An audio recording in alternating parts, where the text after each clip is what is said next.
Hey there, everybody. It's Ellen Weatherford. And Christian Weatherford. And this is Just the Zoo of Us, your favorite animal review podcast, where we take your favorite animals and rate them out of 10 in the categories of effectiveness, ingenuity, and aesthetics. We are not zoological experts, but we do a lot of research and try our best to make sure we're presenting information from trustworthy sources. Only. No totally true animal facts .biz .not fake .scam. No, answer these 10 questions, we tell you what duck you are. I would definitely cite that as a source. Before we get into our animals for this week, I have a couple of quick little notes. First of which is an announcement. If this podcast has had any sort of cool impact on you or your life, we really want to hear from you. You can send in your story or just tell us what the show means to you by emailing memberstories@maximumfun.org, or you can leave a voice message at 323-601-8719. What phone number is that, Ellen? It's a Google Voice number, okay. Operated by Maximum Fun. It is not our phone number. That is not our personal phone number, I should say out loud. I know. The idea being that if you send in these really cool stories of how important this show is to you and ways that it has hopefully positively affected your life, you just might hear that message shared on the podcast soon. If you leave a voicemail, could be your very own voice that you hear right on this podcast. I've had a lot of people tell me some really cool things that, like, listening to the podcast has inspired them to, like, go back to school or change their major or make a career move, you know? Like, people have told us some really cool stuff. So if you have anything like that, or if you just really like the show and like listening to it with somebody that's important to you, reach out, let us know, and you may hear us shout you out on an upcoming very special episode. Fun. Yeah. Next thing I wanted to say is that I have a follow-up to the last episode we did together. Okay. So in our last episode together, I talked about the eastern spotted skunk. Mm-hmm. The person who requested skunks, Shannon Lavasser-Pierce, sent an email as a follow-up after that episode. Quote, "I am so happy you decided to go with a spotted skunk. The episode was so delightful. Also, the timing on it couldn't have been funnier because 2 days before the episode went live, my big dumb dog got himself sprayed by a skunk. He's fine. Thank you again for taking my suggestion. Obligatory pet tax attached below, and attached to the email is a photo of said dog. You'll have to take my word for it that the dog is extremely cute. Paint me a word picture. Like a brown, brindly looking dog. Very cute little, somewhat floppy ears. His name is Hamlet, as I asked after that. I replied and asked the dog's name. The dog's name is Hamlet. Excellent dog. To stink or not to stink. Which we did in that episode talk about dogs being sprayed by skunks. Yeah. And it was apparently very timely. Very good. Yeah. This week, it is my turn to go first. Awesome. What do you bring us this week, Ellen? This week, I'm bringing a very cool animal that I've wanted to talk about for a really long time, so I'm glad to finally be getting into it. This is the Babirusa. Yay! The Babirusa is not just one species. It is a whole genus. They're all pretty similar, though, so I'm not going to get too granular. Okay. The most of the information I have is about the North Sulawesi Babirusa. Why did you choose that one? That's the one that there is the most information about. They're very commonly kept in zoos. So that's just what the most information is available for. This species was submitted by Sarah C. via email back in October. Sorry for taking so long to get to it. But this was also recently, I shared a really cool informational post about Babirusas from the White Oak Conservation's Facebook page into our Facebook group and fished for requests. I gamed the system a little bit, but thank you for egging me on to Emily Bell, Christine Baum, Michael Solon, and Gemma Bowden, who all encouraged my terrible behavior. So thank you all. You did it. My information is coming from White Oak Conservation at whiteoakwildlife.com, as well as the San Diego Zoo and a series of articles on Darren Naish's blog, Tetrapod Zoology. Excellent animal science blog that's been going for well over a decade. I think it's coming up on 15 years. Excellent posts on Babirusas there. So if you're not familiar with what a Babirusa is, it's like a little pig. They're not as big as like domesticated pigs that you might be familiar with. They're only about 2 feet tall and 3 feet long, which is 60 by 90 centimeters for metric listeners. And they're a little bit over maybe 220 pounds, which is 100 kilograms. So they're not actually that big, especially if you're expecting a farm pig, which are huge. I would say not everyone has been up and close to a fully grown domesticated pig. So I think a lot of people would be surprised how big those pigs can get. That's true. If you don't see them in a context where you have something near them to like understand a sense of scale, pigs might be a lot larger than you might expect them to get. But the Babirusa is very little compared to those pigs. They're also quite a bit slimmer, which makes sense because like our pigs have kind of been bred to be nice and plump. But Babirusas their body is kind of like barrel shaped, and then they have these really skinny little legs. So they're kind of more like a slender, like a more nimble, like an agile pig. It's like a tactical assault pig. Launch. Their skin is dark gray and their hair is really sparse and short. So from a distance, it looks like they don't have any hair. They do. It's just very fine and very short. So you can't really see it from a distance. Seems like it would be wiry. I don't know if it's wiry. To me, it reminds me a little bit of the Mexican hairless dogs. Okay. But their defining feature, the one that really sets them apart, is the face, particularly of the male Babirusas. So they have, first of all, from their bottom jaw, they have 2 sets of tusks that stick straight out, right out of their mouth. And then they have what, at a glance, appear to be 2 horns coming up out of their snout. Maybe about where a rhino's smaller horn would be. You know how sometimes rhinos have a little smaller horn behind the big one? Yeah. It's right about there. It's kind of like coming out of the middle of the snout. And they're curly. They kind of curl backwards. So very interesting looking face. You definitely know one when you see it. Babirusas can be found in Indonesia. They're endemic there, which means that they're only found in Indonesia, in the wild at least. If you're not very familiar with Indonesia, Indonesia has tons and tons of islands. And Babirusas can particularly be found on the islands of Sulawesi and Buru, as well as the Sula and Togian Islands. So some of those are like archipelagos of lots of teeny tiny islands all together, but they're island pigs, basically, that you can find in Indonesia. The name Babirusa actually comes from the Malay language, which is spoken in Indonesia, and it means pig deer. So if you ever hear of a pig deer or a deer pig, that's what it's talking about. And that's because they're a pig that has horns like a deer. It appears to have horns like a deer. I could see that. Sort of looks like they've got little antlers. Sure. And then within those islands, they'll be found in swamps and near riverbanks, basically anywhere where there's a lot of water and mud. As one might imagine, they're pigs. They like to hang out in mud. And they are part of the pig family, which is called Suidae. That is their taxonomic family. Little side note. The genus to which the domestic pig belongs is called Sus.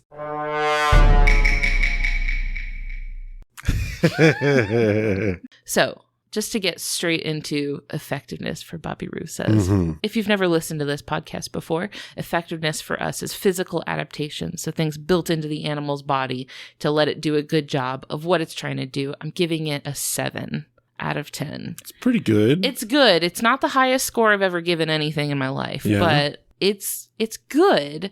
So as I mentioned earlier, they have what look like these 2 horns growing out of their snout. Those are not horns, nor are they antlers. They're tusks. Are canine teeth from the Babirusa's upper jaw. Oh, okay. And they start out, innocently enough, pointing straight down, just like you would expect from a pig. But as the male Babirusa matures, something really strange happens where the canine teeth do a complete 180 and begin pointing straight up. And it's not just to say that the tooth like grows in a loop. Right. That's not what's happening. Oh. That's what I thought was happening. But when you look at like the skull of a Babirusa, something way weirder is happening than that. The actual socket that the tooth grows out of, it's called the alveolus. Yeah. That socket rotates and like twists until it's pointing straight up. Okay. Right? It's so weird. Huh, that can't feel good. I mean, I feel like there's probably not any way we could measure whether this is painful to the Babirusa or not. But like my human brain is telling me surely it must be. But I don't know if there's any way to know that for sure, whether it's painful or not. Seems like teething pumped up to 11. I know. Well, we have a little baby that's teething, so this is especially gruesome for us. Yeah. So unlike our teeth, but similar to the teeth of rodents, the canine teeth of the Babirusa grow forever. So they grow until they break through the skin and poke out the top of the Babirusa's snout. That's what makes them look like horns or antlers. That's actually just the tips of their teeth that have erupted through the top of their snout. And it's not like there were pre-drilled holes there either. Nope. Yeah. There certainly were not. That would be too easy, wouldn't it? And then once they've burst through the top, they keep growing and they maintain this sort of curve backwards towards the Babirusa's like forehead, a bit like if somebody grows their fingernails out really long. You know how like you keep growing your fingernails and eventually they start to kind of curve? Yeah. It's like that. So they do grow forever, but they can, you know, grind them down. They can break them off. That's not to say that like the tusks will definitely keep growing and growing and growing. Like they're going to break off at some point. But once they do break off, they grow back. So that begs the question, why? Yes. Why are you doing this? Why do they have these rogue tusks? And I wish I had a satisfying answer for you, but I don't, because it is still not completely understood. There are a few ideas about why they may have them, and none of them are like 100% sure. My first thought was maybe it's for self-defense, right? Like how deer and relatives of the deer will maybe use their antlers to protect themselves from predators. But the islands where they live don't have any large predators. Other than like, well, humans are a predator of them and dogs, but they don't have any sort of like big cats or anything that they need to defend themselves from. And when they do encounter a predator, they run and hide. They're all flight, no fight. So that kind of crosses that explanation off because they're not necessarily for self-defense.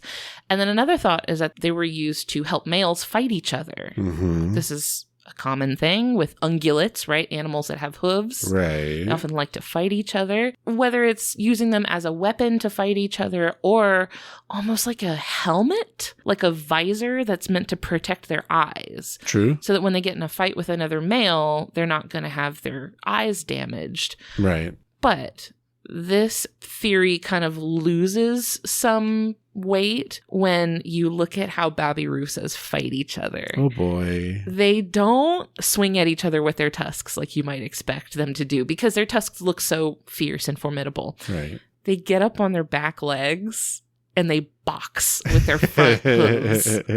Everybody calls it boxing. To me, it looks like a slap fight.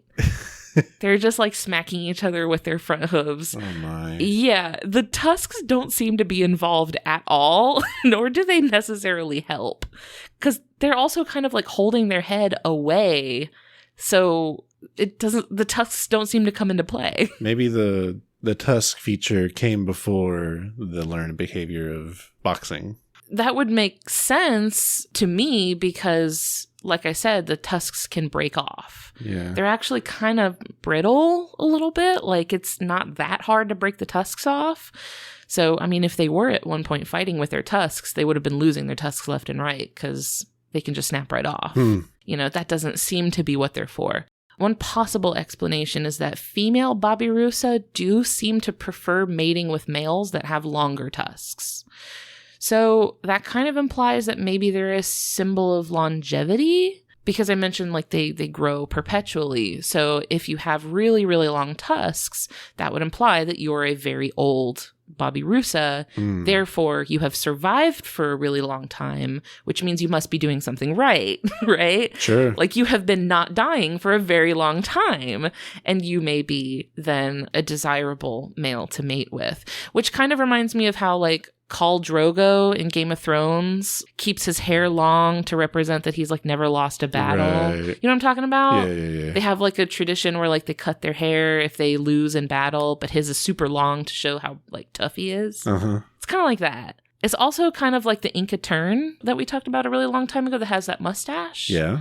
And how the longer the mustache is, the more fit the individual is. Oh, okay. Right? So it's just kind of a symbol of like, look how good it's like a flex, basically. Sure. Like, look how good I am at being alive for a really long time. This is my medal. Yeah, basically. But my thought is, there's easier ways to do that than growing tusks through your actual face. Aren't we all a slave to fashion, though? That's true. That's true. Anything for the fit, I guess. As long as it looks good, you know? That kind of seems like what it is. It's like the females like it. So they're just like, all right, I guess we're doing this. Gonna completely invest in it. A tale as old as time. I know. We've all been there, folks.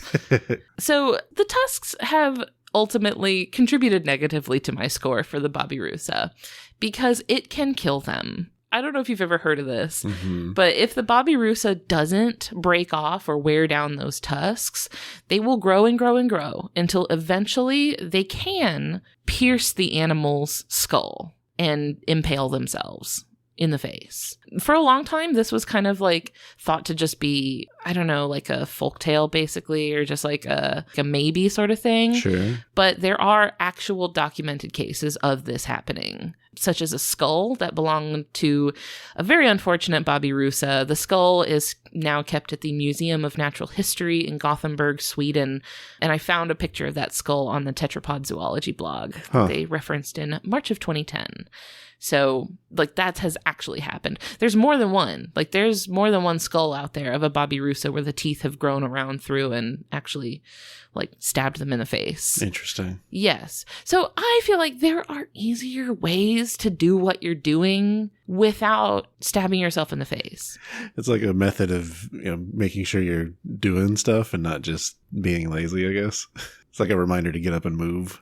Oh, like an incentive. Yeah. You better go fight and dig or whatever or die. Yeah, you are on a serious timer there. Snooze. Don't hit that snooze button too many times because it's coming for you. That tusk is working its way back around. So this is interesting because I was kind of wondering, I was like, how can an adaptation that could potentially kill the animal, how that could get passed on? Oh. But consider that evolution is carried out through reproduction. Right. So if you just get past reproducing, that trait is going to keep getting passed on. So if it's something that isn't going to affect you negatively until you're already very, very old, right, evolution has no way to stop that. Because it's like you've already had your babies at that point. Right. Like it could be like, oh, you developed eyes that explode, but they don't explode until you're 100 years old, though. Right. It's like there's no way to like safeguard against that because you've already passed that trait on before you know it's there. So it's like as long as you have a chance to like make your babies before your teeth commit mutiny, like you're good. You just keep doing that. My time has come. It's another example of evolution giving you an answer. Not necessarily the best one. Yeah, it's not a perfect process. There's almost an incentive to not live that long. Yeah, kind of. Or, if you do, just make sure that you're, I don't know, hitting your teeth against a bunch of rocks. Right. And that can't be fun either. I feel like a Babirusa does not have a very fun life. All that being said, the tusks are a double-edged sword. But that being said, they are really fast runners and they're surprisingly excellent swimmers. You might not think of swimming when you think of pigs. I mean, I figured if they're in Indonesia. Right. Yeah, so that's actually a thing is that sometimes they will swim between islands. Right. So they will like leave their island and swim a pretty good chunk of ocean to get to another island, which is incredibly impressive. Yeah. So little piggy swimming from one island to another. Piggy dipping. That's probably where they would most likely encounter a predator. Oh no.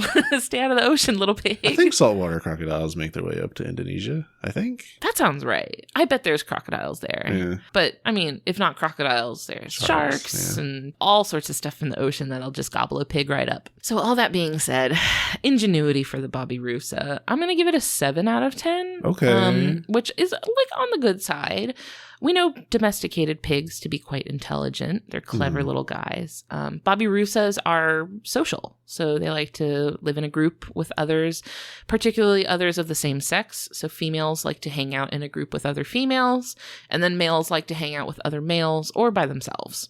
But they do kind of find strength in numbers, which is like not uncommon, like I said, for animals with hooves. Like they like to live in a little herd. Like many other types of pigs, they wallow in the mud to stay cool and protect their skin from the heat and the sun. Love that. Love a wallowing animal. Big fan of the wallowing behavior.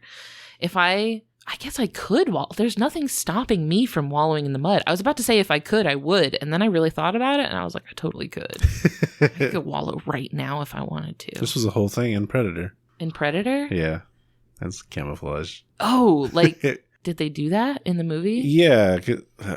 This might be a bit of a tangent, but okay. In Predator... I'm the stand-in right now for the person listening who has never seen Predator, because I've never seen it. So the alien hunter, a.k.a. the Predator, I guess the vision was thermal-based. So the idea was, Arnold Schwarzenegger's idea was, cover myself in mud to hide my heat or whatever. Okay. I feel like something like this was done in Jurassic Park 3.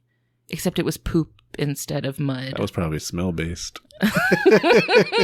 Little column A, little column B. Hey, cover all your bases. But anyway, that had little to do with what you were saying. That probably has some to do with what I'm saying, because they probably are, like, remember their body is this, like, dark gray color. Sure. So if they're covered in mud, that also probably helps them camouflage themselves. Maybe, yeah. I mean, that's probably not, like, the primary function, but it doesn't hurt. Sure. You know, might as well cover yourself in mud. Sunscreen. Sure. Yeah, pull a Peter Malark. If you're listening to this with your Just the Zoo of Us bingo card, go ahead and cross off the Peter Malark square. I cannot stop talking about this guy. There is one kind of unusual thing that they do. It is called plowing. Okay. And it is where, they do this really funny thing where they kneel down, they lower their head into the mud or sand or whatever sort of ground they're on, and they push forward like a wheelbarrow. Like scoot their face through the mud, and it leaves this like furrow behind them. Okay. This is kind of thought to be a scent marking behavior, because it seems like when they do this, a whole bunch of like gunk comes out of their eyes, and it seems to maybe be that they're marking their scent in the ground. Sounds so unpleasant. I know, and like I said, there's probably an easier way to do this, but it's also funny that they do, so I kind of am glad they do it because it's very funny to me. Yeah. I found that very interesting. It is, it's a little bit silly and goofy, and I love that they're just like pushing their face around in the mud. All right. I just find that so cute. Very on brand for a pig. Final category for the Babirusa is aesthetics. I'm not gonna lie to y'all. I'm gonna give it to y'all straight. This is a 6 out of 10. This is not the cutest animal in the world. I love this animal dearly, and I don't think it has to be cute for me to love it. That being said, it's not ugly. So having seen them in person, you and I have both seen them in person quite a few times. Yeah. They do have a charm about them. They have a certain je ne sais quoi. There's something very nice about them. I think it's that their feet are small and dainty, which I think is adorable. You know what I mean? Yeah, that's true. They do have those little pointy little cute tiny little hooves. I find that adorable. The face is difficult for me to look at because it looks painful, and that kind of stresses me out because I feel like I'm having like an empathetic headache. You know? Like, this animal is perhaps in constant pain. Right. And I can't, I know that like it probably isn't. Right. Now, that being said, they're striking appearance. Striking is a good word. Their striking appearance has inspired stories and art about Babirusas. People that live in Indonesia have all sorts of folklore surrounding them. There are even prehistoric cave paintings of Babirusas. So, according to a study published in Nature in 2014, titled Pleistocene Cave Art from Sulawesi, Indonesia, by archaeologist Maxime Aubert et al., quote, a painting of a Babirusa pig deer made at least 35.4 thousand years ago. Wow. Is among the earliest dated figurative depictions worldwide, if not the earliest one. Huh. So figurative depiction meaning a picture that is meant to be of something. Mm-hmm. So like, I saw that there were other cave paintings older than this one, but they were just kind of like a circle. Mm-hmm. This is something that is meant to be, somebody drew something that was meant to represent another thing, that was meant to look like that thing. Okay. So this is thought to maybe be the oldest drawing like that ever found. Obviously, it wasn't like the first drawing ever, but most of them have been eroded away with time, or we haven't found them yet. So this is just the oldest one we know of. Yeah, it's that survivor bias we talk about sometimes. Yeah, so it's just the oldest one we know about. So just art happening all over the world, all throughout human history, starting with the Babirusa. Very cool. Yeah, so this one is a muse. To wrap things up for the Babirusa, their conservation status is vulnerable. They face habitat loss to deforestation, logging, and mining in Indonesia, as well as being hunted. So they're hunted for their meat and for their tusks. They do have legal protections in Indonesia, and some of the areas where they live have legal protection as wildlife reserves. There's also a carefully maintained captive population of Babirusas in zoos and conservation facilities all over the world. Mm-hmm. You and I are quite familiar with the Babirusas at the Jacksonville Zoo. I love them.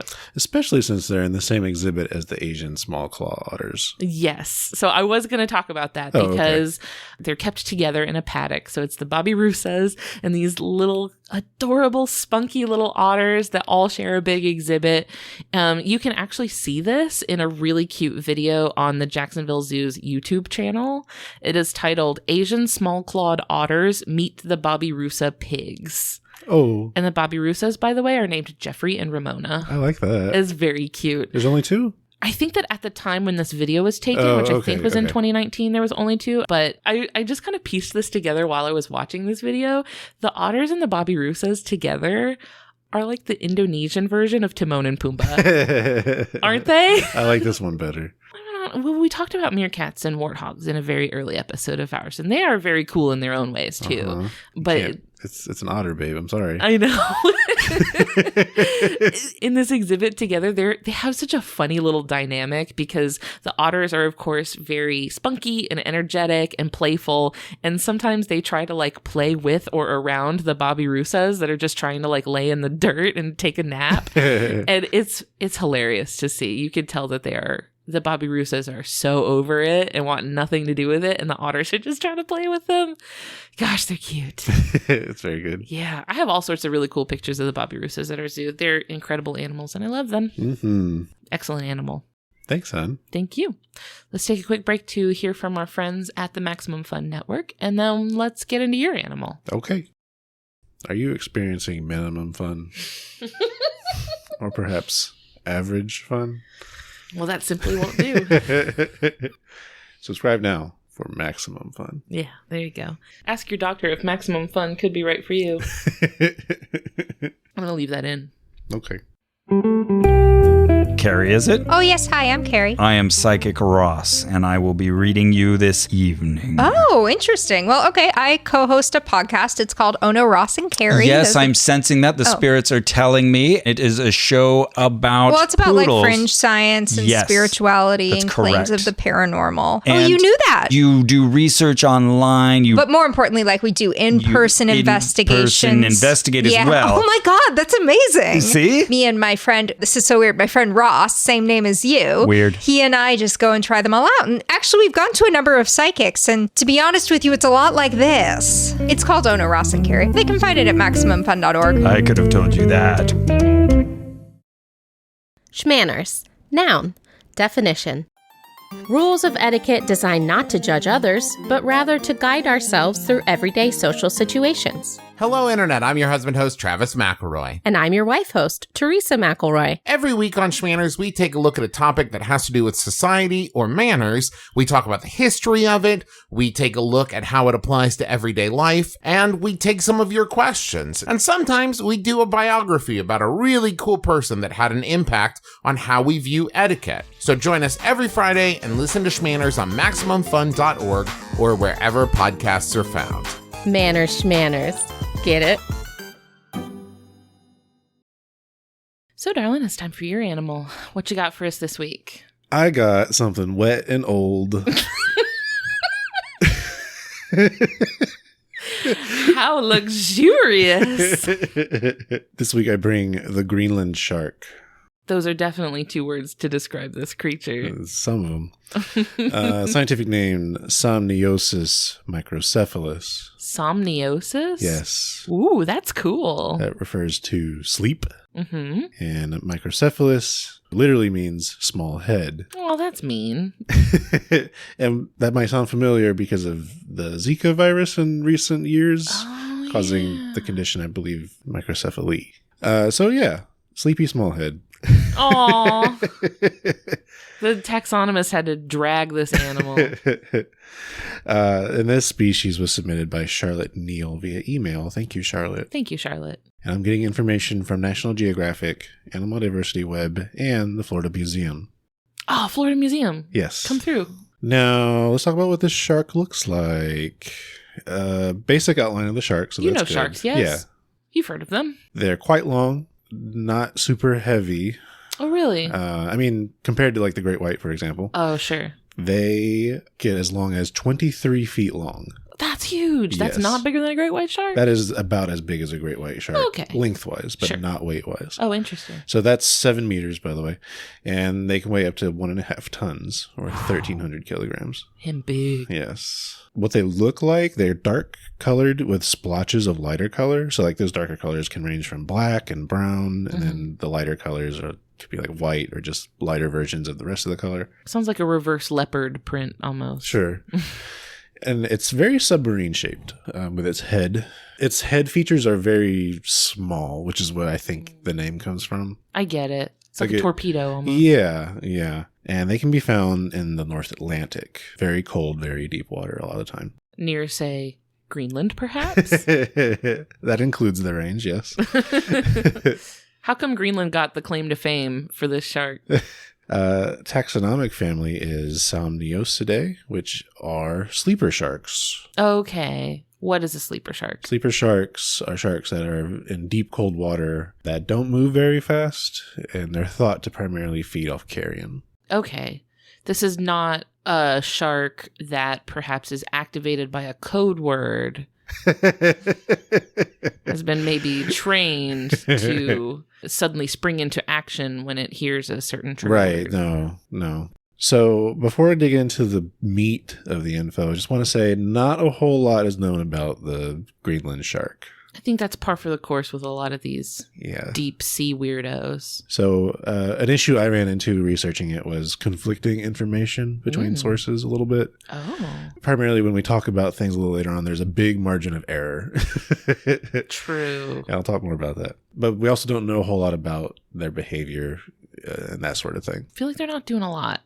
Yeah. But digging right into it, first is effectiveness. I'm giving an 8 out of 10 That's for good. effectiveness. Yeah. So the first thing I want to talk about is its flesh, when fresh, is poisonous to humans. A poison type. You can't just chomp right into it? No, and you can't like just cook it using regular methods either. Oh. So this is due to high concentrations of urea and trimethylamine oxide. Urea is the P one. That's one place it's found, yes. So urea, also known as carbamide, is found in the urine of mammals, first of all, and nitrogen-releasing fertilizers and earwax removal drops, actually. Yeah. It has a ton of other applications in manufacturing, but those are some of the places you would find this. Like that compound? Yeah. Okay. And in the body, it has to do with the nitrogen cycle. Oh, okay. Yeah. Whereas the other thing, trimethylamine oxide, counteracts the protein destabilization in marine animals. Things that can cause that protein destabilization is high water pressure. Oh, Yeah. Such as when you are very deep in the water. Yes. Okay, this kind of makes sense. So, like, protein destabilization, I believe, means when the proteins in your body are experiencing a condition in which their structural integrity begins to break down. Right. And the proteins themselves start to fall apart. Yes. And you don't want your proteins to fall apart because No. then they become different things. And they're going to have a bad time. Yeah. So this chemical you're talking about is something that keeps those proteins held together. Yes. Okay. Yes. But there is one preparation of its meat that can be consumed. Mm-hmm. It is known as hakarl, otherwise known to English speakers as fermented shark. Okay. So this is a dish in Iceland that is made from Greenland shark and other sleeper sharks. Oh. And the way they do that is they first have to have it ferment in the ground, and it's usually being pressed. This is like the traditional method. Sure. But it's like in a shallow dugout hole, and it's being pressed with rocks on the top to squeeze out all those nasty juices. Oh. It's also fermenting, so it's in here for months. Right. And then it's hung in like a shack to cure. Okay. So it's fermented and cured shark meat. It's described as being an acquired taste due to high ammonia content. Oh, that'll Yes. do it. Yeah. Now, I feel like people that do really like fermented food probably like are okay with that. I don't know, because it's a smell that to us would smell like cleaning supplies. So it's been described, a lot of times people trying it for the first time will involuntarily gag. Oh. Because, I mean, if it's not something... Because, everything you associate that smell to is like, no, danger, do not put this in your mouth. Right. I mean, outside of that whole fermentation and curing process, you would be correct. Yes. It's often eaten with a local liquor called Brennivin. So it's usually served like in little cubes, like with toothpicks in them, and it's like a snack or an appetizer. Neither of us have ever tried it. If you're out there listening and you have tried, what was it called? Hakarl? Yes. If you're out there listening and you have tried hakarl, please let us know what you think, how it is, and if we should try it. I gotta say, I would try it once. I know you would. I saw a recommendation that for beginners to pinch your nose because the smell is much stronger than the taste. Now, we've had cheeses like this, right? Where like you smell the cheese and it smells like, ooh, no, I don't want to eat that. And then you take a bite and you're like, that's actually pretty good. I guess, but nothing of this magnitude, Sure. I guess. So that was one little thing. I don't know if that belonged in effectiveness. I thought it was interesting. That is interesting. That's like a poisonous shark. Yeah. Not venomous, poisonous. Right, correct. Do you know at all if this is something that is like a defensive thing? Like, is it something that like prevents it from being eaten? No, it's just a side effect of those chemicals being there because of its bodily functions to survive in that deep of water and such. And it's just an added bonus. Yeah. Now, the next point is what I think they're most known for, is their extreme longevity. Yes, absolutely. So they're considered the longest living vertebrates on the entire planet. Wow. Yep. That's impressive. Because there's some that get up there. Yeah, even beating out the tortoises that live for hundreds of years too. But it's thought that they can live for 400 years. That's a lot. Yeah. I feel like I heard a report of one that was like reported to be like 600 years old. There's like a range of what it could be because there's a good margin of error in how this is calculated. So one way they tell the age of other vertebrates is like they'll take one of their vertebrae, I don't know. Vertebrae is plural, vertebra is singular. Sure. They'll take a vertebra and take a cross section of it and count like rings. You can't do that with these sharks because they don't have hard bones. Oh, right. Yeah, they're cartilage. Yeah. So that requires like a calcified tissue to do. Sure. So what they do instead is they use their eyes. They use their eye lenses and they use radiocarbon dating. Interesting. Yes. Like to see how old like the molecules in their eyes are? Yes. So I'm not going to go too deep into this because this quickly exceeded my knowledge on the subject. But yeah, so the way it works basically, they know at what rate carbon radioactively decays into another type of carbon, and they can measure that amount and ratio. Sure. But also things that have existed since, let's say, the 1950s, 1960s will have a flag marker where we were doing thermonuclear weapons testing. No. Yes. What? So they have like a little like a radioactive blip on their like not necessarily radioactive, but just like an increase in that carbon footprint. Because that happened in the oceans and it spread through the food chain and all that jazz. But I guess you'd only be able to see that in an animal that's been alive that long. Right, or anything organic that has existed that long in the environment. Sure. This was part of a study titled Islands Radiocarbon Reveals Centuries of Longevity in Greenland Shark. Somniosis Microcephalus by Nielsen et al., 2016. This is fresh stuff. Yeah. They're thought to sexually mature around 150 years old. And that's just to get to the point where you're like reproductively mature. That's just like your adulthood, basically. Yes. And the gestation period is somewhere on the magnitude of years. Oh my gosh. Like several years. It sounds like reproduction is not a high priority for this guy. Yeah. This is reminding me of like Yoda. Sure, yeah. Like how Yoda was like 900 years old. And so Grogu then was a little itty bitty infant baby, right? But was actually 50 years old. Yeah. So that's something they were noticing was they noticed, these relatively small specimens were having these flag markers of the 60s. Mm-hmm. Like, wow, this shark is not that big, but it's also pushing 60, 70 years old. Huh. So it's like, it's just growing that slowly. Yeah. Their growth rate is like a centimeter a year. Oh my gosh. Y'all really taking your time, huh? So the longevity is thought to be, in part because of they're slow moving. They live in very cold water. That's just some similarities they see with other animals that have that kind of longevity. Sure. So that was my next point here, was them being slow. They're capable of small bursts of speed, but they're generally slow moving. Mm-hmm. So any footage you see of them, they're just kind of coasting along. Chilling. Yeah. Vibing. Unbothered, staying in their lane, moisturized. Extremely moisturized. But and the next thing I want to talk about was how they live in cold, deep water. And that's up to 7,200 feet or 2,200 meters.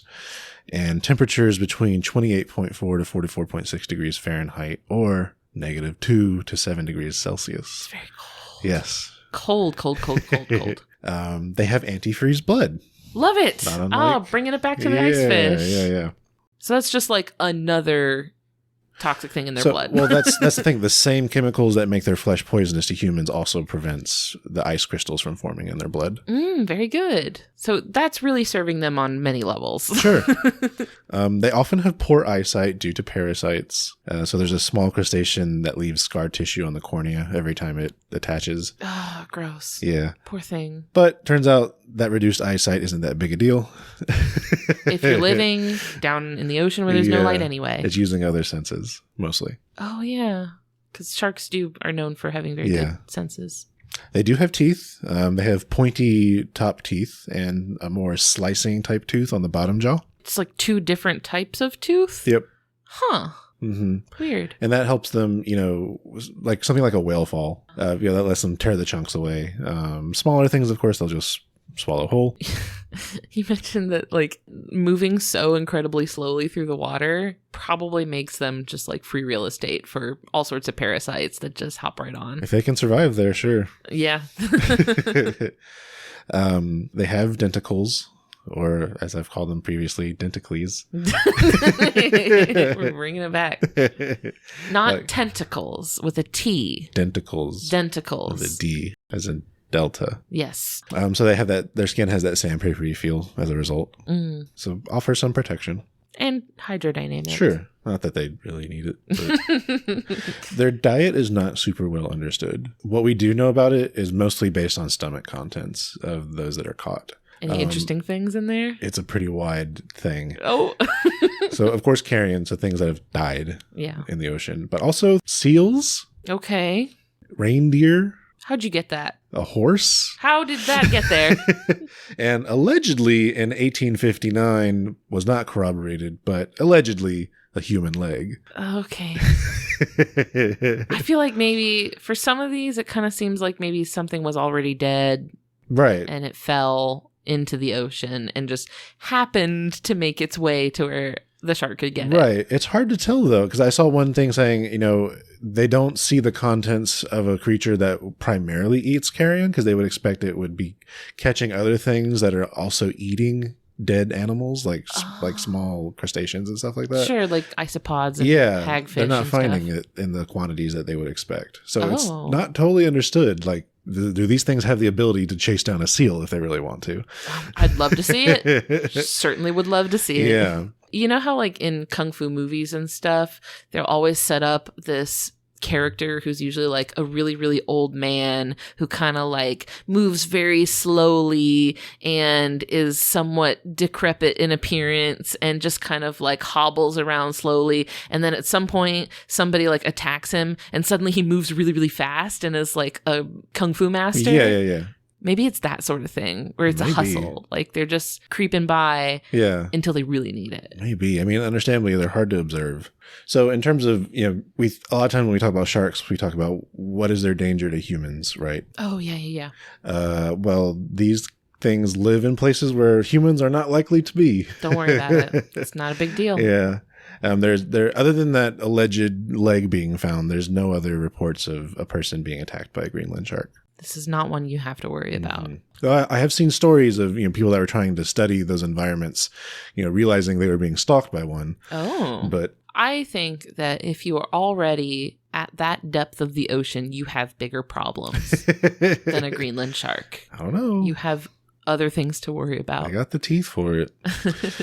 Moving on to our next category of ingenuity. Not much here. 5 out of 10? Maybe, yeah. Sure, go for it. The only point I had here was just energy optimization. Their whole deal is maximizing their energy efficiency. Mm-hmm. So they're going to put as little movement and effort into it as they possibly can. Same. So, yeah. Me also. And then aesthetics-wise, a 6 out of 10. Round, mysterious, submarine-like are my descriptors. Mysterious is a good word. Yeah. I've seen pictures of them and I feel like they look like they have those like shiny like eyes. Yeah. You know what I'm talking about? They look like that. Maybe that's just me assuming like, oh, they're super old, so they must have like cataracts in their eyes or something. Well, that's possibly the scar tissue we were talking about earlier. Oh, yeah. I do feel like the ones that I've seen pictures of at least look kind of ghostly almost. Yeah. You get a nice like picture taken by like an ROV or something, like a remote operated vehicle. It's like they've got like a little submarine robot.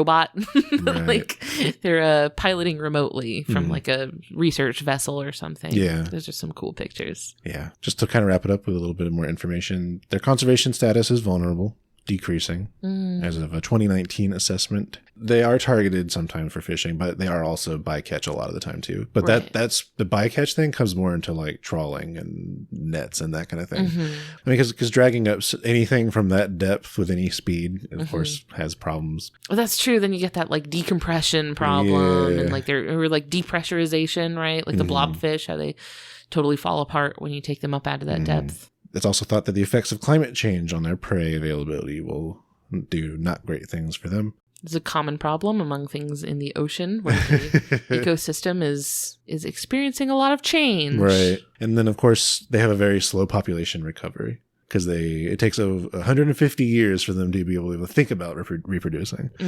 So I'm sure that is something that has not been that much of an issue for them during the millions and millions of years that they've been around.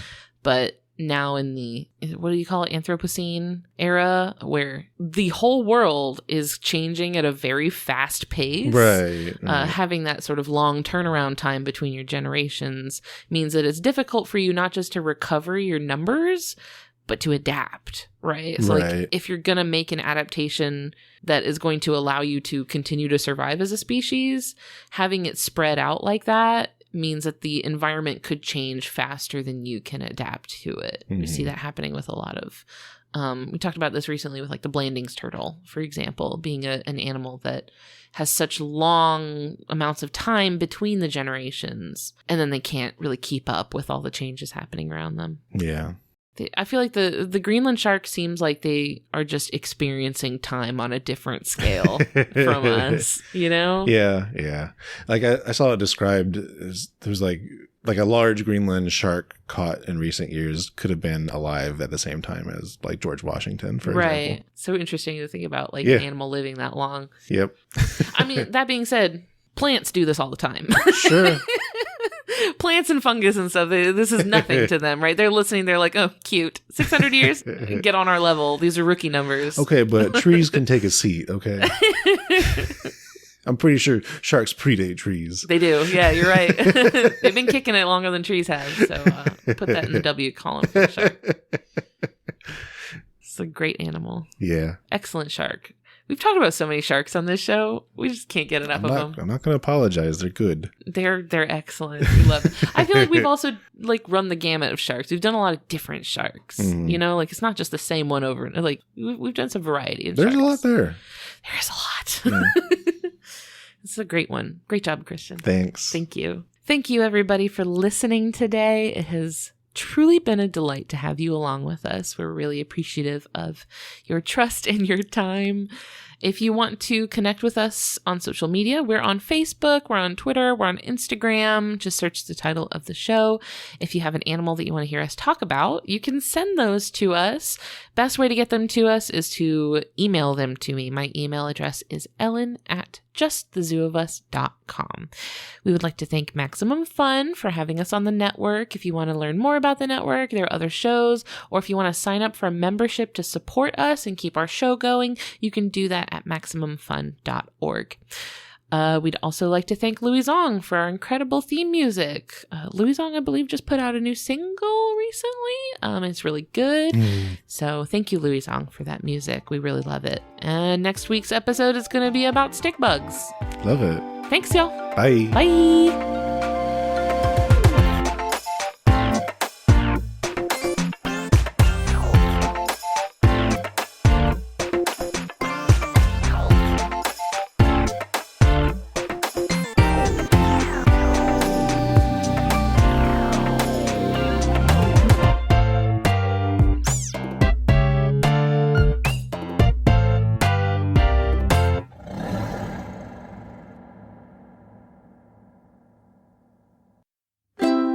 MaximumFun.org. Comedy and culture. Artist owned. Audience supported.